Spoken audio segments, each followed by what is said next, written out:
What it is, what it do, what it is, lads and ladettes. Dakota Griswold of Gamers, Nerds, and Geeks United coming to you today, bringing you the news from yesterday. So we're going to jump right in with our first article coming from Daily Esports. And the Entertainment Software Association, the ESA, has announced that the next E3 conference will be June 15th to June 17th, 2021.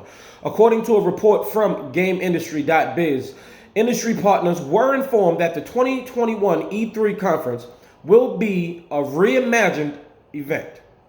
Now, I don't know what this means, but they're going to have to reimagine it because with E3 2020 being canceled, people are going to want to know what's going on ahead. Recently, IGN said they're going to do their own E3 style conference, and that's letting us wonder what's going to happen with the industry, what's going to happen with E3. Maybe if people get wind of like, hey, maybe we can do our own thing, the Nintendo Directs, the State of Plays, the Inside Xbox style of things, and maybe it's not.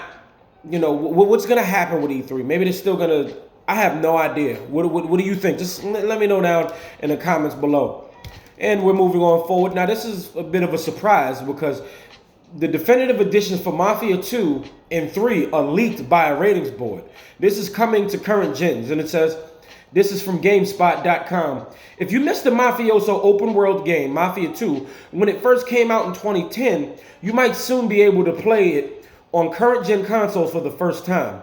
As first spotted by Nibble, entries related to the Mafia series have appeared on the Taiwan Digital Gaming Rating Committee site, including definitive editions for Mafia 2 and 3 and a complete edition for Mafia 3. These new releases would be on PS4, Xbox One, and PC. And Nibble says, Mafia 2 Definitive Edition and Mafia 3 Definitive Edition listed for PS4, Xbox One, and PC by Taiwan Digital Game Rating Board. And here is a link for Nibble posting it here. And you see, I'm not even sure how big of a fan base Mafia 2 had, but Mafia 3 got a bigger fan base. I actually played Mafia 3. I didn't play any of the others. I played Mafia 3, and it was pretty interesting. And I thought it was a pretty good story, relatable for obvious reasons. And yeah, but I kind of just fell off on it because it just stopped being interesting a bit for me, or maybe another game came out. But really what I want to say is I really thought it was interesting. I really thought it was pretty good, and I would like to see more from this game franchise, I should say, maybe with a bit more polish to it, because that's what it seemed like the game had. It didn't seem like it had a good amount of polish, but I feel like it could be a little bit more crisp. But moving on to another random story. And here we go. Saints Row, the third remaster, coming to PC, PS4, and Xbox One. And that's random because wasn't that just got released? Didn't that just get released on the Nintendo Switch? And it says Deep Silver's 2011 comedy action adventure will return with improved looks. This, of course, coming from Polygon.com. Deep Silver announced on Monday morning that a remastered version of its 2011 action adventure Saints Row the Third will be released in May. That soon. Saints Row the Third Remastered will be available on PlayStation 4, Windows PC, and Xbox One on May 22nd. The outlandish open world game was first released in 2011, developed by Volition. It lampooned Grand Theft Auto style urban game war games, making use of comedic devices such as silly weapons and over-the-top characters. Honestly, at this point, I just want Saints Row 4.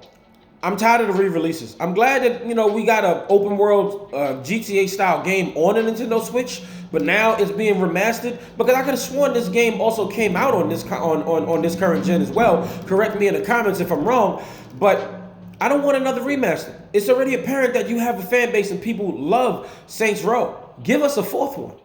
Just give us a fourth one. I'm not gonna play this. I've played a fair amount of it. I played the crap out of all 4 Saints Row games, and I absolutely love it. But I'm not sure if I want to revisit.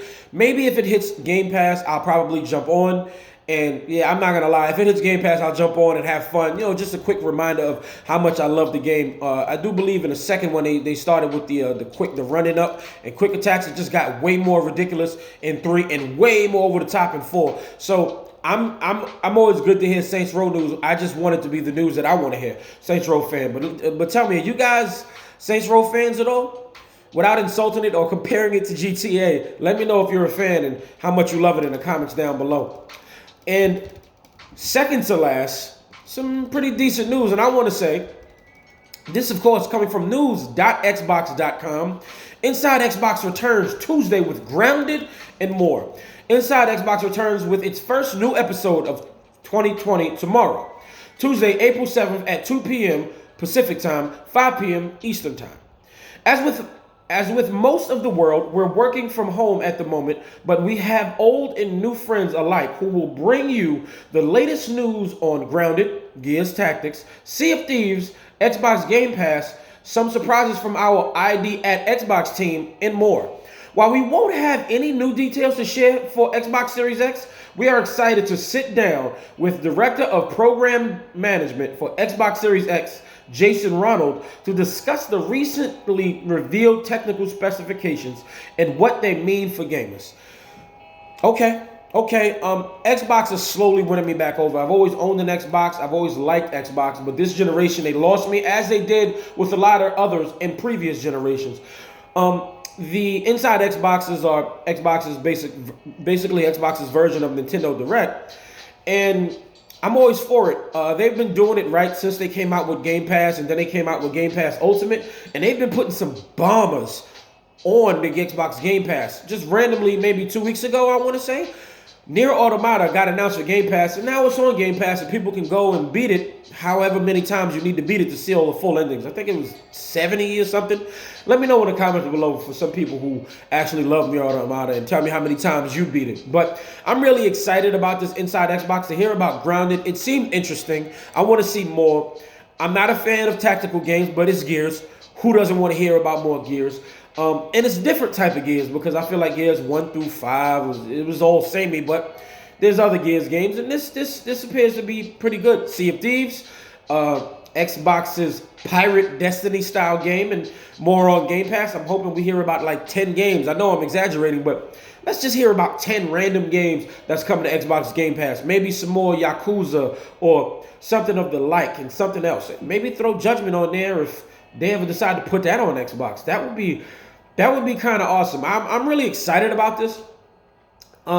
Just to hear about more Game Pass alone, and maybe there's more first party games that we didn't hear about. Maybe we'll see something really small, tiny iota of more Hellblade, and yeah, I'm ready. Maybe some Infinite.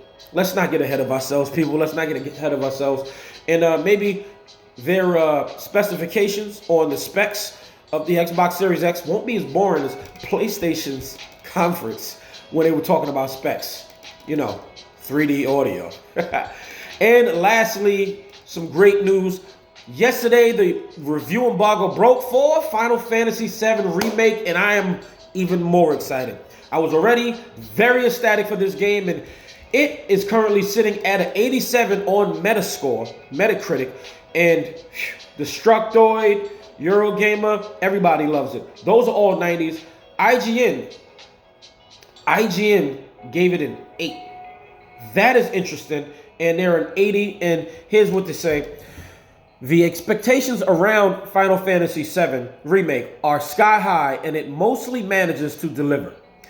Its combat is top-notch, its enemy variety kept me constantly entertained, and seeing this snippet of story fleshed out with real emotional arcs in the previously hidden humanity behind Midgar filled me with pure joy. The boring RPG filler and Kingdom Hearts-esque convolution that was inserted in between did stop my ear-to-ear grin from being constant, but never long enough to kill the mood completely. That leaves this remake as one that still delivered on letting me relive part of a classic in stupendous fashion, which also standing as a great RPG all its own. Now, everybody is definitely entitled to their opinion. This one man doesn't represent all of IGN. He just is the guy who got the review, so please don't attack him. But I'm really excited about it because I've been kind of in the Final Fantasy like universe, but I don't really like turn-based games. So I would play Final Fantasy 7 here and there, but I'm like, yeah, I can't play this in the long run. This isn't for me. But I played Urgies or Urguys for PS1, the fighting game. It was similar to Smash Bros, where you were running around arena and just characters from the Final Fantasy universe in this arena-style combat game. And I've always wanted to play it, but yeah, so I've always wanted to play Final Fantasy 7, and with it, you know, going the action route like how Final Fantasy 15 was, I'm very excited about it. With just a few days, was it 3 days at this point? I'm hoping I can get it sooner, maybe go to a mom and pop shop, but as soon as I get it, y'all will know.